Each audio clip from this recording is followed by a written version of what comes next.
nung korte sa Netherlands yung charge kay Pangulong Duterte. Kailangan malaman po ninyo ito. Arraignment, binasa po yung charge. Lumilitaw po ang mga napatay daw sa panahon nang siya'y mayor at nung siya'y maging Pangulo ng ating Republika magmula noong 2011 hanggang 2019. 43 katao lang. Yun po ang binasa. 43 individuals were killed between November 2011 and May 2019, or a span of 8 years. Sa mga tweet, mga kababayan, sa loob ng 8 taon, 43 napatay pala. Alleged victims o pinatay daw ni Pangulong Duterte. Napansin po ba ninyo nung panahon na napatay yung SAP 44 in Mama Sapano? 44 na pulis ang napatay sa isang araw lang. Ngunit kahit kailan, wala man lang nagsuplong sa ICC. Pagkatapos, huhulihin mo yung tao na nagpasya ng gumawa, nagsakripisyo para gawin ito, sapagkat ang kanyang buong paniwala, ito lang ang paraan para ipagtanggol niya ang kanyang mamamayan, para proteksyonan niya ang kanyang mamamayan, para bumalik ang kumpiyansa, para bumalik ang pagtitiwala ng lahat ng Pilipino sa gobyerno at sa kanyang pamahalaan. Ito ngayon ang iginanti. Ito po ang ginanti sa kanya. Nandun siya ngayon, nag-iisa. Lilistisin ng banyagang hukuman. Ipinagkanulo ng Pilipino ang sarili nilang Pangulo na walang inisip kundi ang kapakanan ng kanyang bansa. Baka dumating po ang pagkakataon. Mapalitan si Dr. Jose Rizal. Baka ang maging national hero natin ay si Pangulong Duterte.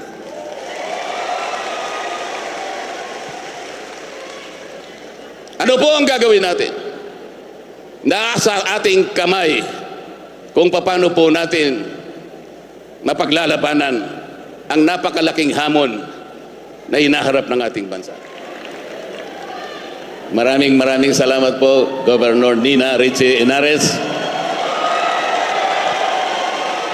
Sa lahat po ng mga leaders ng lalawigan ng Rizal na nandito ngayon, na isa-isa pong ipinakilala ng ating butihing gobernador, pati po yung mga kumakandidato, lalong-lalo na po sa 4 na distrito ng Rizal na ipinakilala rin. Ako po tuwang-tuwa sapagkat pati po ang mga incumbent mayors, 13 munisipyo ng lalawigan ng Rizal at isang syudad, ay presente po silang lahat sa hapong ito. Isang tao lamang po ang makagagawa noon para mapadala mo complete attendance ang 13 mayors ng mga bayan at isang syudad dito sa buong lalawigan ng Rizal. Mangangailangan ka po ng isang living legend para magawa mo yan. Governor Ito Henares, ang akin pong kaibigan. Maraming salamat din sa iyo, kaibigang Senatorial Board Jimmy Bondoc, sa pagbibigay mo ng kasiyahan sa ating mga nagluluksang kababayan dito sa lalawigan ng Rizal. Ang totoo po, lahat po tayo ay nalulungkot sa bilis ng mga pangyayari na naganap sa ating bayan.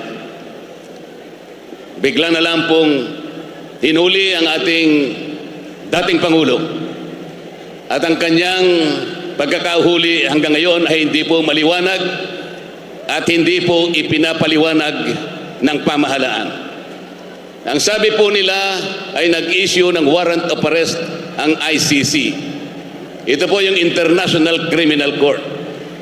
At ang sabi po ng pamahalaan, ginawa lang nila ang kanilang tungkulin, ang kanilang obligasyon sa Interpol, at sinerve po ang warrant sa dating Pangulong Rodrigo Duterte. Ngunit mapapansin po ninyo, Hindi man lang po natin nakilala kung sino yung representative ng Interpol na nag-serve ng warrant of arrest. Ang tanging nagsasalita lamang po doon na nakita natin ay yung isang General Torre at yung kanilang tagapagsalita. Wala po yung representative ng Interpol. Paano mangyayari na isa-serve mo ang warrant of arrest na kinors ng ICC sa Interpol kung wala yung mismong representative ng Interpol na magsa-serve ng warrant? Kailangan malaman po ninyo na ang local representative ng Interpol dito sa ating bansa ay yung tinatawag na PCTC. Ito po yung Philippine Center on Transnational Crimes. Bakit wala po yung executive director ng PCTC na siya dapat ang personal na nag-serve ng warrant of arrest? Ang nag-serve po ay yung General Torre na wala pong karapatang gumawa ng bagay na yon. Ang dapat po na gumawa nun ay yung representative ng Interpol na hanggang ngayon ay hindi pinapaliwanag ng pamahalaan. Ang bumasa ng Miranda rights, yung Miranda rights po ay pangkaraniwan yung naririnig pag nanonood kayo ng mga nobela sa TV. You have the right to remain silent, you have blah blah blah. Anything that you will say will be utilized against you in any courts of law. You have the right to engage your own counsel. Yun po yung Miranda rights. Ang nagbasa noon ay si General Torre. Hindi siya ang representative ng Interpol sa ating bansa. Bakit po ganun ang proseso? Nakalagay po sa tuntunin ng ICC na kapag ka ang mamamayan ng isang estadong katulad natin ay hinuli ng Interpol, kaagad siyang ilalagay sa harap ng isang competent judicial authority dito sa bansa na kung saan siya naninirahan. Ang ibig sabihin nun, kung dinakip si Pangulong Duterte, dapat siya ay dinala sa harap ng hukuman sa Pasay City sapagkat doon naglanding ang kanyang aeroplano. Saan dinala ang Pangulong Duterte? Dinala po sa Villamor Air Base. Ito po ang mga prosesong mali at hindi na po nasunod ang patakaran mismo ng ICC. Ang sabi po sa tuntunin ng ICC, kailangan dumaan sa proseso ng domestic state. Yun nga, kailangan kilalanin, kailangan i-determina kung yung warrant of arrest ay applicable. Kung yung warrant of arrest ay na-issue ng tama. Lahat po ito'y kinakailangan may saayos. At kung walang nalabag at kung nirespeto ang karapatan ng taong inaresto. Lahat po ito ay hindi nagkaroon ng determination sapagkat hindi dinala si Pangulong Duterte sa isang competent judicial authority. Dapat dinala siya sa pinakamalapit na RTC ng Pasay City, Regional Trial Court. Yun po yung dapat. Dinala po siya sa Villamor Air Base. Ang ibig sabihin po noon ay wala na pong bibigay na karapatan sa kanya anuman. Kailangan na siyang dalhin kaagad doon sa Netherlands. Nasaan po ang katuwiran? Nasaan po ang pamantayan ng batas na sinusunod kahit na sa ICC? Kapag ako po'y nagsasalita sa House of Representatives at binabanggit ko ang lahat ng mali nila, para bang ako'y kaaway na nilang lahat. Noon pong ang budget ng Vice President ay sinusuri, sinabi ko sa kanila hindi ganyan ang paraan. Itinutuwid ko at sinasabi ko sa kanila ang paraan. Pero ang nangyari, itinuring po nila akong kalaban. Ang sabi ko, hindi naman tayo ang dapat magsuri, mag-audit kung paano ginamit yung confidential funds ng Vice President. Meron po tayong Commission on Audit. Kahit kailan ay hindi naging katungkulan ng House of Representatives na kami ang mag-audit. Commission on Audit lang. Ang sabi ko sa kanila, hindi ninyo ginagawa ito dahil sa sinasabi ninyong inquiry in aid of legislation. Hindi po. Sinasabi ko sa kanila, gagamitin nyo lamang ito para i-impeach ninyo ang Vice President. Ito po ay nangyari noong Oktubre 2024. Nangyari po ang hindi dapat mangyari. Totoo, in-impeach nila ang Vice President at ginamit nila yung di umano ay hindi dapat o hindi tamang paglustay daw ng pera ng ating bayan. Ang proseso ay hindi sinunod, ang batayan ay hindi sinunod. Pero sinabi ko na as early as October 2024, ginagawa nyo lamang yan not in aid of legislation, but you are mining for evidence because you want to impeach the Vice President. Nangyari po. February 5, 2025, isinugod nila ang impeachment complaint sa Senado. Ayaw ko rin po na sumama sa kanila sa Quadcom. Yung Quadcom ay 4 na hiwalay na komite na ginawang isa. Isa lamang po ang kanilang objective. Sabi ko rin sa kanila, ayokong sumama dyan. Sapagkat ang gagawin ninyo ay hindi in aid of legislation. Yung in aid of legislation po ay pagtawag ng mga ilang tao na harap sa mga komite para tulungan ang House of Representatives na makagawa ng panukalang batas. Yun po dapat ang tuntunin.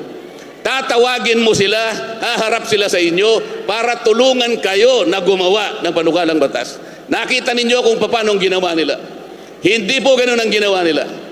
Lahat ng tinawag na resource persons na humarap sa Quadcom, may ikinulong ang pinagagalitan, sinisigawan. Kapag ayaw sumagot, kinukontep at ikukulong kagad.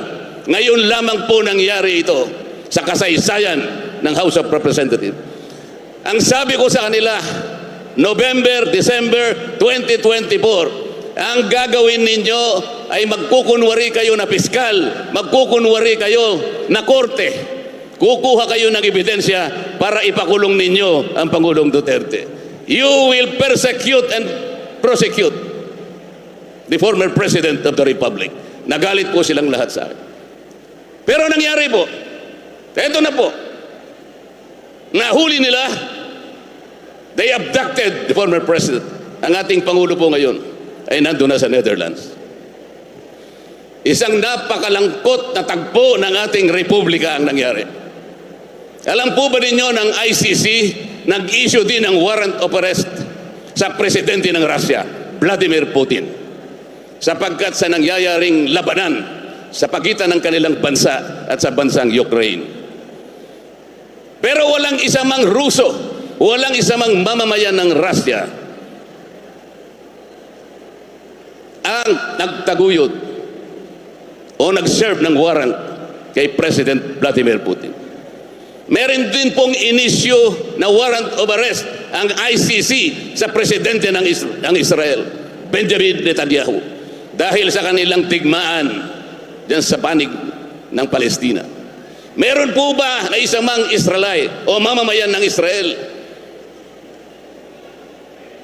na napakasangkapan para ulihin ang kanilang presidente? Wala po. Hindi nangyari sa Russia, hindi nangyari sa Israel. Sa ating bansa, Pilipino mismo ang nag-cooperate kahit walang basihan, kahit walang batayan. Ang ating bansa ngayon ay pinagtatawanan ng buong mundo. Wala pong jurisdiction ng ICC. Walang jurisdiction. Bakit po? Ito po yung ayaw nilang ipaliwanag sa inyo. Ito po yung itinatago nila sa inyo. Ayaw po ay nag-withdraw sa Rome Statute Marso 2018. Sa tuntunin po ng ICC, kailangan po ay meron pang 1 taon bago magkaroon ng effectivity yung withdrawal. Sa makatwid, March 2019, effective na po yung withdrawal sapagkat 1 taon na po ang nakaraan. Ang pagkakamali po ng prosecutor ng ICC, nung siya'y humingi ng authorization, lagpas na po, effective na po yung withdrawal. Ito po yung ayaw nilang aminin. Hindi na kailanman dapat nag-cooperate ang pamahalaan sapagkat effective na yung withdrawal ng ating bansa sa pamamahala ng ICC. Bakit nagpakasangkapan ng ating bansa? Dahil po sa politika lang. Dahil lang sa politika. Kagaya po nung sinabi ni Ms. Cathy Binag kanina, maaari pong nagkaroon ng collateral damage nung isulong ng Pangulong Duterte ang kanyang programa laban sa droga. Bilang isang presidente, yun ang kanyang layunin. Iligtas niya yung kanyang mamamayan sa nakikita niyang panganib ng paggamit, malawak ang paggamit ng droga. Iniisip niya ang kanyang mamamayan, ang mga pamilyang nasisira, ang krimen na lumalaganap, ang katahimikan ay nakokompromiso sapagkat gusto niyang bakahin ang problema at ang mga biktima na masasangkot dito sa paggamit ng droga. Yun ang kanyang layunin. It was a legitimate government program. It was never questioned by any agency of government during his term. Ang totoo po, wala ni isa man na nagdemanda sa kanya. Nung panahon na siya'y nakaupo at lahat ng ahensya ng gobyerno binigyan ng budget yung kanyang programa kontra droga. Napansin po ba ninyo nung basahin nung korte sa Netherlands yung charge kay Pangulong Duterte? Kailangan malaman po ninyo ito. Arraignment, binasa po yung charge. Lumilitaw po ang mga napatay daw sa panahon nang siya'y mayor at nung siya'y maging Pangulo ng ating Republika magmula nung 2011 hanggang 2019. 43 katao lang. Yun po ang binasa. 43 individuals were killed between November 2011 and May 2019, or a span of 8 years. Sa mga tweet, mga kababayan, sa loob ng 8 taon, 43 napatay pala. Alleged victims o pinatay daw ni Pangulong Duterte. Napansin po ba ninyo nung panahon na napatay yung SAP 44 in Mama Sapano? 44 na pulis ang napatay sa isang araw lang. Ngunit kahit kailan, wala man lang nagsuplong sa ICC. Isang araw, 44 ang namatay. Ito binasahan ng demanda ng Pangulong Duterte, 43 daw ang napatay sa loob ng 8 taon. At ang tawag doon sa krimen na kanyang nagawa raw, crime against humanity of murder. Nasaan po ang katwiran? Nagluluksa ang karamihan, kung hindi man lahat ng Pilipino. Dito sa Rizal, tayong Rizalenyo, alam ko po, nagbabaga ang inyong kalooban. Marami pong umiiyak, maraming nagdaramdam. Umabot sa ganito ang kalagayan ng ating bansa. Nasaan yung pangako? Nasaan yung pangako nung nakarang eleksyon? Lahat ng tumakbo nung nakarang eleksyon sa banner ng pagkakaisa. Ang sabi pa nila noon, dinig na dinig ko sapagkat kasama po nila ako nung nakarang eleksyon. Darating ang panahon, sabi doon sa aming rally noon, haharap tayo sa buong mundo. Taas noo. Governor Nina, tama lang yung sinabi mo kanina. Napakagandang slogan. Taas noo ang Rizal. Pero ngayon, malampong malungkot ang Rizal. Nakayuko ang Rizal sapagkat nahihiya tayo sa nangyari. Yung leader namin nung nakarang eleksyon, sabi niya, haharap tayo sa mundo ng taas noo. Babangon tayo, sama-sama tayong babangon muli. Nasaan ang pangako? Nasaan ang pangako? Dahil ba sa nangyari ngayon, dahil sa ginawa nila kay Pangulong Duterte, naging mura na ba ang pangunahing presyo ng bilihin? Mura na po ba ang presyo ng bigas? Mura na po ba ang pagkain? Mura po ba ang kuryente sa ating bansa? Payapa po ba ang ating bansa? Hindi na po ba kayo natatakot maglagat ngayong gabi? Sapagkat napakatahimik na ng paligid. Wala na po ba ang mga kriminal ngayon? Bibigyan ko po kayo ng isang mabuting halimbawa kung ano ang kabutihan na nagawa ng drug battle ni Pangulong Duterte. Yung kahabaan po ng Commonwealth Avenue, magsimula ka sa Pilcoa hanggang sa katapusan ng Fairview. Ilang barangay po ang dadaanan mo dyan? Kung di po ako nagkakamali, 7 hanggang 9 na barangay. Nung wala pa po yung kampanya kontra droga, between 35 to 40 incidents ng pagnanakaw ang nangyayari sa mga barangay. 35 to 40 every day ang nangyayari. Pagkatapos na itaguyod ni Pangulong Duterte ang laban kontra droga, doon lang po nagkaroon ng kapayapaan, yung kahabaan ng Commonwealth. Pagkatapos, huhulihin mo yung tao na nagpasya ng gumawa, nagsakripisyo para gawin ito, sapagkat ang kanyang buong paniwala, ito lang ang paraan para ipagtanggol niya ang kanyang mamamayan, para proteksyonan niya ang kanyang mamamayan, para bumalik ang kumpiyansa, para bumalik ang pagtitiwala ng lahat ng Pilipino sa gobyerno at sa kanyang pamahalaan.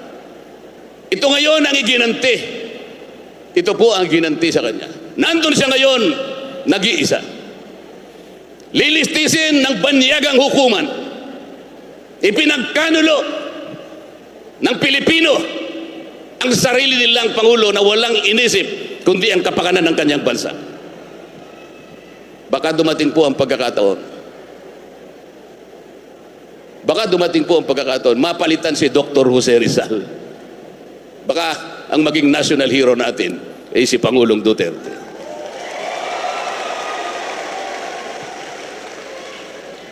Ano po ang gagawin natin?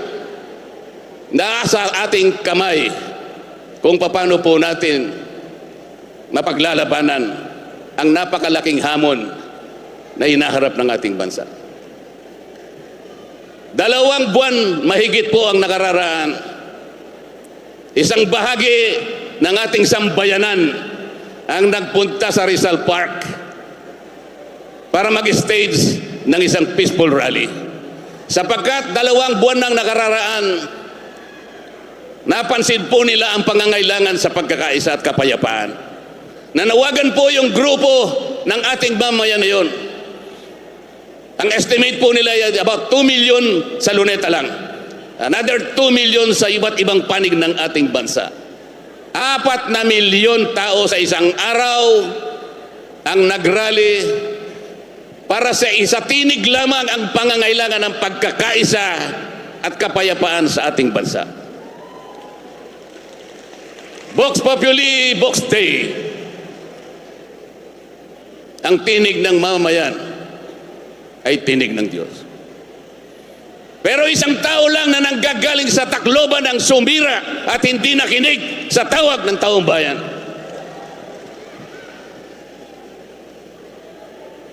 Salus Populi est Suprema Lex. Ang kapakanan, ang welfare ng bansa ay ang pangunahing batas. Nasaan ang pangako ng pagkakaisa? Naharap na naman tayo sa pagkakawatak-watak sa nangyari ito. Hindi ko po alam kung sino ang advisor ng pamahalaan. Hindi ko po alam kung sino ang nag-a-advise sa kanila. Kung bakit ginawa nila ang bagay na ito. Anong bansa ang uunlad sa harap ng ganitong pangyayari? Nasa inyo pong mga kamay, mga kababayan. Magkakaroon po ng eleksyon. Sandali na lamang po. Pupunta na naman po sa inyo ang mga kandidato. Lalong-lalo na po yung kumakandidatong senador. Saan panig sila? Saan panig sila? Ano ang ipapangako nila sa inyo? Yung isang team na yon, nagsalita ba isa man sa kanila sa nangyari sa Pangulong Duterte? May narinig ba kayo sa kanila kahit isang salita lang? Bakit? Wala pa silang pakialam sa ating bansa. May isa man ba sa kanila na nagsalita tungkol sa bagay nito? Wala po. Bakit tahimik silang lahat? May nagsalita ba kung bakit napakataas, ang kahirapan ng ating bansa ay halos igupo na lahat ang pag-asa ng mamamayan? Anong masasabi nila? Nagsalita ba sila? Yung taas ng kuryente na binabalikat ng bawat Pilipino, meron ba nagsasalita sa kanila? Pagkatapos pupunta sila sa inyo. Pupunta sila sa inyong lahat. May dala-dalang ayuda. Dito po, ako po'y natutuwa kahit wala pong ayuda.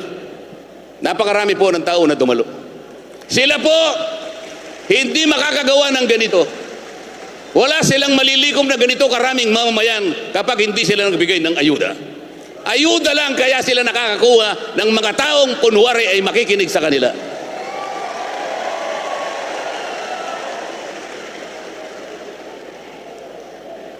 Ang ayuda po ay hindi na dapat ipadaan sa mga politiko.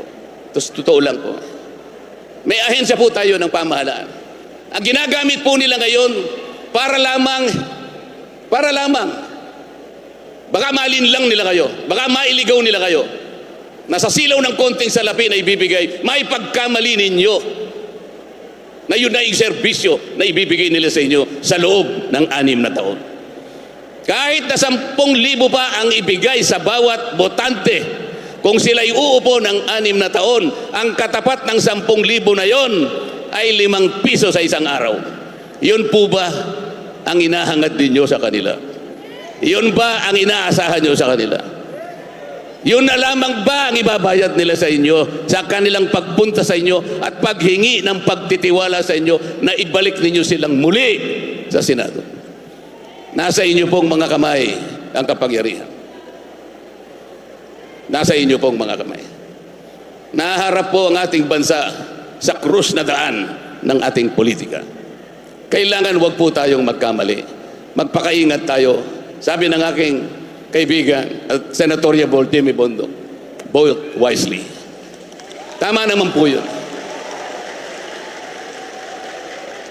Alam ko po dito sa Rizal, sapagkat gumawa na ng kautusan ang ating living legend. Nakiusap siya. Siya naman hindi na mumuwersa eh.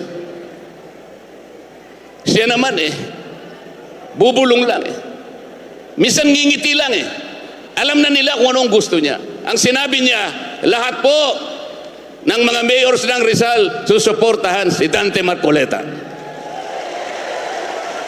Alam ko pong mangyayari yun sapagkat ang nagsalita ay isang living legend. Walang makakatanggi sa kanya. Hindi dahil sa ayaw nilang tumanggi, kung hindi sapagkat hindi siya matatanggihan. At kung ako po ay magna-number 1 sa Rizal,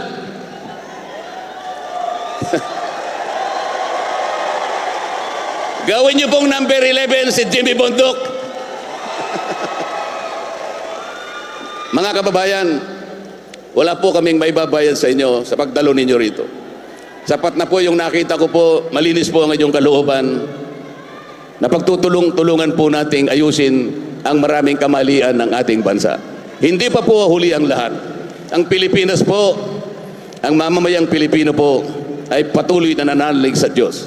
Tayo po ay bansa na payapa. Hindi tayo papayag na maging ganito ang ating kapalaran. Ang ating bansa ay isang bansang pinagpala. Maraming salamat po sa inyong lahat. Mabuhay po tayong lahat. Pagpalain ng Diyos ang ating bansa.